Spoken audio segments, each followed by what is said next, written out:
What do you hate about Yo, I actually like this sweatshirt a lot, Paper X. If you guys are down to send me, I can send you the address, but it's up to you. No pressure. How is that shameless? Explain how that's shameless. I'm literally asking if they're down. I'm not even like saying you should send it to me or any of that. That's called begging. It's not balanced. The team is not balanced. When we run double duels, everything. You guys understand the family I come from. Every single time I will go to Walmart, my mom will be looking for sales. We're cheap. I don't know what to tell you, bro. I'm raised like this. If something isn't at least 20% off, my parents are not buying it. Wait, chat. I'm not even trolling. When I tell my parents, when I moved to Dallas initially, when I was on Envy, I bought like a really nice TV and a nice couch, right? I legit blatantly lied to them about the price. I have the price, so they would not freak out. When I'm done playing, like completely done playing, I was like, okay, this year I was considering like, okay, yo, coaching would actually be fire because I feel like I'd be a really good coach, like personally. But then I stream for a fucking week and I'm like just genuinely so much fun because I enjoy watching matches anyway. So the fact that these watch parties, I could just somehow make a living off of them because of you guys is fucking insane. So genuinely from the bottom of my heart, thank you guys. I don't see myself coaching if my stream is doing well. I'm sorry, I just don't. That's the thing with coaching. It's the same amount of stress as being a player, if not more. Definitely not less. The level of stress required and the level of work ethic required, streaming clears. Streaming, it's just so natural to me. Like it feels so natural. I get to be myself and I have an amazing chat that is so supportive. Okay, chat, I'm gonna say one really cringe thing. The happiest I've been this year, I'm not kidding, was the day I turned on my stream. I'm no joke. I wish I was exaggerating at all. That's how sad this year has been. This year has been miserable. Did any Korean teams trade scrim VODs? But they're not actually leaving somebody to see if there's a walk down mid or a walk out garage.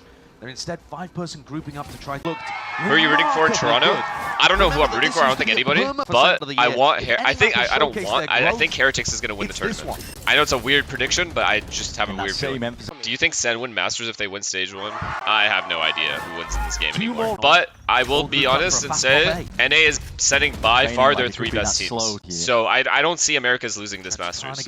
How strong do you think the 4 regions are compared to each other right now? I think this is the closest it's been. I don't think there are bad teams anymore. Like Toronto, for example, the teams that actually go won't be bad. I think the skill level is very like similar between the top teams. But I don't see America's losing though, by the way. I just can't see it. Because I've watched a little bit of EMEA, I've watched APAC a little bit, and I haven't watched China at all, but EDG isn't going. I don't think any other region is going to bring teams as strong as America's is. I don't know if that's crazy to say. Although, I did predict Heretics to win Toronto, so I don't know why I'm contradicting myself. But this is like America's best chance to win a trophy. But I also don't know how good the Chinese teams are. Did you forget G2 lose against T1? Yeah, but eventually, they'll break that curse.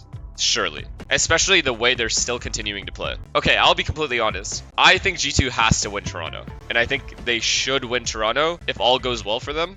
Me predicting Heretics is mainly just a feeling thing. There's literally no reasoning behind it. Too much chem on that team? Yeah, I mean, G2 is one of the only teams in NA, or Americas, out of everyone, actually I think they might be the only team, to be able to come back from ridiculous deficits. When they actually get into these holes, they actually get themselves out. All 5 players are playing insane right now, like the best they've ever played, individually.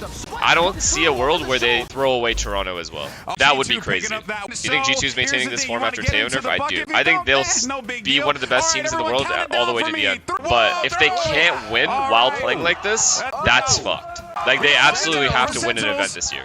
G2, realistically, has only lost 1 game this split. And you could argue they should have lost these 2 games. I get that argument, 100%, but they didn't. That matters. The fact that they didn't lose and they came back and won says a lot. Says way more about them than, oh yeah, they should have lost. Sen's been the only team to be able to beat them in this entire run. And more times than not, they dominate their opponent. Like, this is the best form this team has been in this entire time. They barely lose. They actually barely lose. This, I agree, they should have been able to like win, but the next one they have to win. Is current G2 like prime optic? In terms of how they're playing, in terms of domination in their region, I would say so, but they are way better than we were. I feel like they make way less mistakes than we were making. The good thing about the optic roster, it felt like all of my players got better on LAN. Like at the event itself, all my players fucking peaked. But I still think at that time, we were making a lot of basic mistakes that this current G2 just doesn't make fundamentally. I don't even see a team that can beat them. Like, who can realistically beat G2 at Toronto? Toronto. Okay, I agree. Heretics may be playing at their best, maybe. And then I think that's it. Fnatic?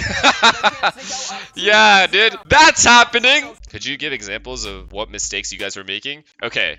For example, when we were man up, a lot of the times, players on our team, including me, would make individual plays because we thought we had timings and shit, and we would die. When these guys are man up, you'll notice they fucking freeze every time. The mistakes we made, a lot of it had to do with like the mid round. More often than not, when we threw away the round, it was just people peeking one by one and getting caught off guard. But then Ye, we had Ye, so he just win the round anyway. Let go, that was 4 years ago. I've already said this and I'll say it again. If your future is dog shit and your present is dog shit, all you have is the past. So stay in the past. What do you think are the reasons that there's so much hate on G2? I think I was talking to Selena about this because I don't understand it either, but I think it's a lot of it has to do with the fact that they don't have the same kind of branding a lot of other players do. All these individual players on G2 besides Jogamo do not have the same kind of branding. And because they play essentially closest to perfect Valorant, it's not as entertaining for players to watch, or sorry, the public to watch. They like watching teams like Paper X, Fnatic, who has more like crazy fan bases, because there's more chance that you'll see in more insane plays that are completely individual in comparison to G2, where almost everything is thought out. So I think that's the big reason why that G2 players like, or not the players, but like, you know what I mean? They don't have as much hype. Like people just want them to fucking lose. Because I was thinking the same thing. I'm like, wait, anytime I watch G2 play, I just fucking want them to lose. But I don't know why. So I thought about it more. It makes no sense. Like I don't hate anyone on that team. They're all legit the nicest guys too. Wait, oh yeah, that's what I was gonna ask you guys. Where did Ryan go? Yeah, he went to Cancun? Nah, he didn't. It's insane to me. He ran away from competing, and then I come back for one fucking night. Bro, yesterday was my first whole 24 hours streaming, and he ran away. Wait, why are the viewers acting like that's my fault? You're coming to me! You're leaving Ryan! And rightfully so, but it's on you just as much as it's on me. Why are you guys acting like, oh, you came back, so you took all his viewers? You're coming to me. It's literally up to you. Shanks streams are toxic. Why are they toxic? I personally enjoy watching Ryan, but if I were to pick a watch party streamer, personally for me, it's always been Sliggy. But that's only because his voice stays the same no matter what happens. If there's an average round, he'll react the same way as if there was somebody like 1v5'd. It's the exact same reaction. It's like, oh my god. That was an insane round.